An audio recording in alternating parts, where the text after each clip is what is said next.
Good morning. Ngasigi video yang minarase.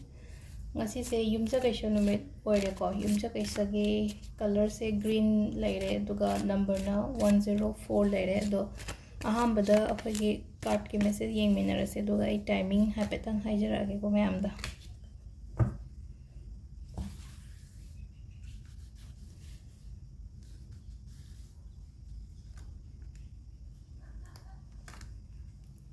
sida laire ko khoi card ahum se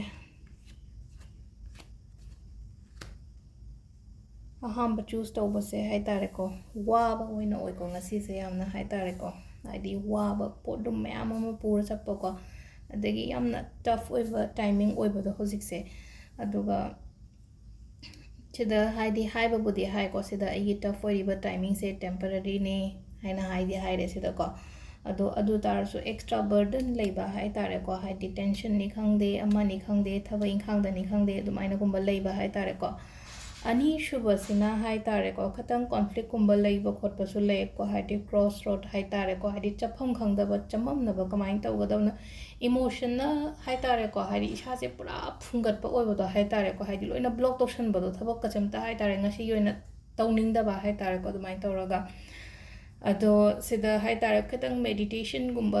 tawbiba haitare ko ani shubagi sina haitare ko emotional blocking neba leise amka nuaitaba kaino ma khallaga leibado adumaina oina oire ko ahum subasina amu hai ko haidi sum ishagi oina haitare ko haidi aigi kaino gi oina haitare ko concentrate tawbiyo hai ko thabak tawba ma leire aduga amana amu kamaina haitare ko aina pamiba potugi matangda manifestation gumba tawbiba haitare ko adu sida leire ahambagi अखोगी card की message ना अदुगा timing हाइपे रिंग मिनरसे मंगागा minute मरी दगिना पुंग निपानगा मिनिट मंगा फाउंग लेरे दगी मापनगा मिनिट कुंथ्रांगा दगिना 13गा मिनिट मंगा फाउंग लेरे को अदुगा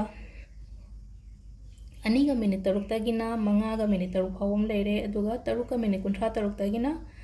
13गा मिनिट मंगा फाउंग लेरे को अदुगा नुंगालम दागिना अनीगा मिनिट मंगा दगिना अहुमगा मिनिट कुंथ्रा मंगा फाउंग लेरे को सिसिना खोगी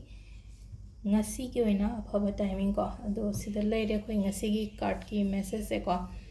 do sum daily gi sema badina adum ai makha tan dum sema ge na post tor ko ne ko ado amu makha ta videos ke yeng minare se thank you